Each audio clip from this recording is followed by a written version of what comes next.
I never begin a production knowing this is how I want to do it or this is what it has to look like. It really evolves.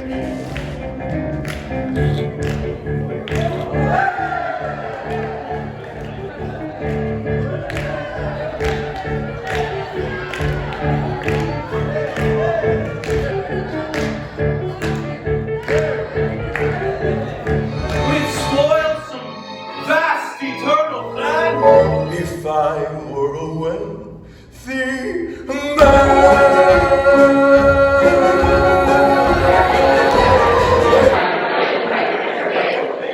If Peter liked the pickled pepper, picker picked a peck of pickled peppers.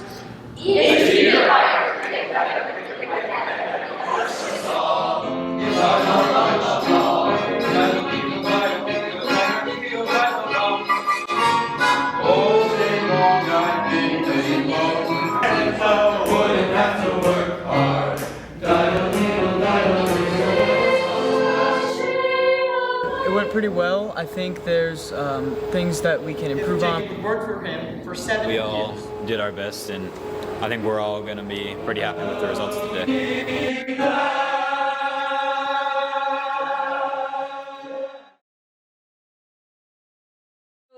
At SLU, obviously, we consider ourselves more than just a high school theater program. Every little decision that is made by one department really affects all of the other departments. Constant communication with the creative team. You know, we started last spring, Eddie and I, talking about Fiddler on the Roof and looking at images and getting ideas, and then as an actor learns and grows the character, it's the same for a director. I like to do things I've never done before, and I've never done Fiddler. In approaching choreography, I always first look to the original. So a show like Fiddler on the Roof with a choreographer like Jerome Robbins, I knew when we were doing Fiddler on the Roof that I was going to reference his material for the major numbers.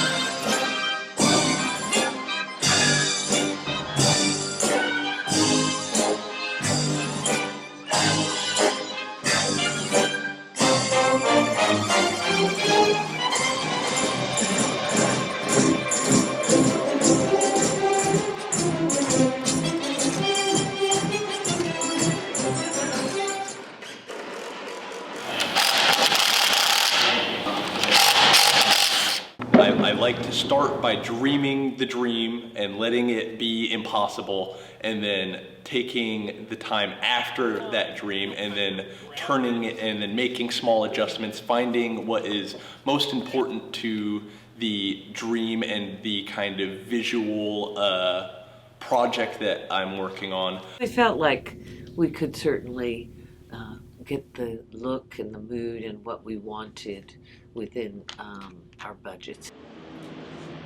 Really, I think it's about finding the core idea that I'm after, and then supporting it in whatever ways that are actually possible afterwards.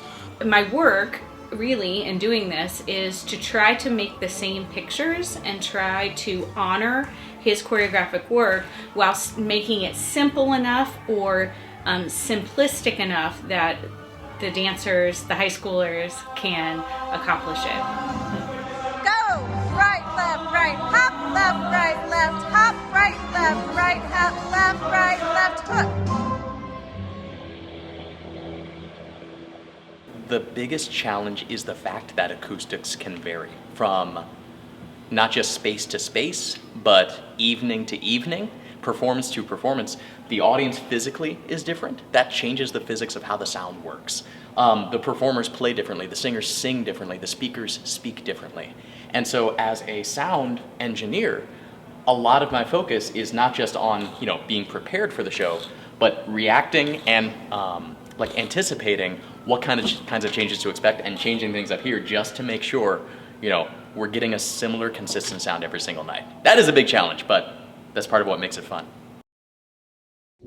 I'm just a firm believer that especially at this age. You cannot expect to be backstage talking about where you're going, where the next party is, or the next football game, or and come on stage and be ready to do your best to tell the story of the play. Okay. Alright, don't even lower your head. You can only knock when you don't have. Where's your side card?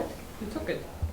To live honestly within the given circumstances of the play is the only way to honestly tell the story, right? Whether it's a big musical, kitchen sink comedy, intense drama, every play has given circumstances. And so your job as an actor is to find your way into that world based on the givens that you are given. And then it's my belief that you fill in that backstory for yourself. Now, there's so much study and rigor involved in characterization and immersion in the world of a play. It just makes for a different experience for the actor and for the audience member. To avoid disturbing the performers and other audience patrons.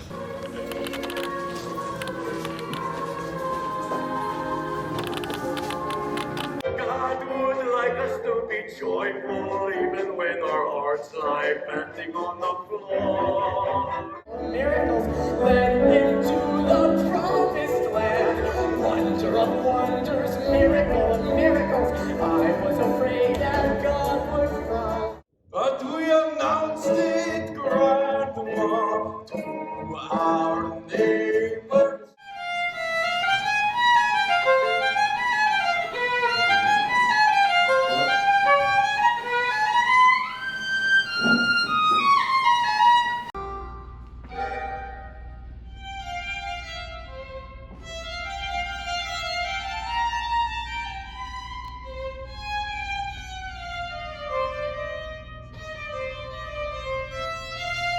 Step together, step together, step together, step together.